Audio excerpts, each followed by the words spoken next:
আসসালামু আলাইকুম দর্শক, স্বাগতম গ্রাম বাংলা অবস্থান নতুন আরেকটা ভিডিওতে। আশা করি আপনারা সবাই ভালোই আছেন। তো এখানে দেখেন এই ছোট ভাই আর ভাতিজারা মিলে দেখেন এখানে বাইর পাচ্ছিল, মানে বেরি পাচ্ছিল মাছ ধরার জন্য, মাছ ধরার বেরি। অনেক জায়গায় বলে বাইর, অনেক জায়গায় বলে মাছা।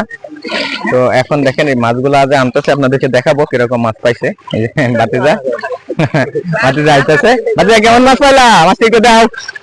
আর টানে যাও, টানে যাও, টানে যাও। এই যে মাছ দেখতেছেন ইয়ার মধ্যে, গামছার মধ্যে নিয়ে যাইতেছে, আমরা টানে যাই পরে দেখাইতেছি। দর্শক সজীব মাছটি দিয়ে এত দিই।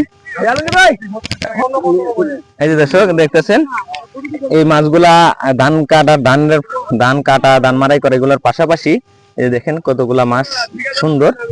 এই যে ছোট মাছ, কই মাছের পোনা, তারপরে ট্যাংরা মাছের পোনা, অনেক এই যে বড় কইও আছে দেখা যায়। এগুলা খুবই সুস্বাদু, এগুলা এখানে বেরি দেয়া মারছে আর কি। তো আমাদের এলাকায় এখন একটু পানি লাগলেই মাছ পাওয়া যায় প্রচুর। হ্যাঁ, এইভাবে বেরি দিয়ে মাছ মারা হয়।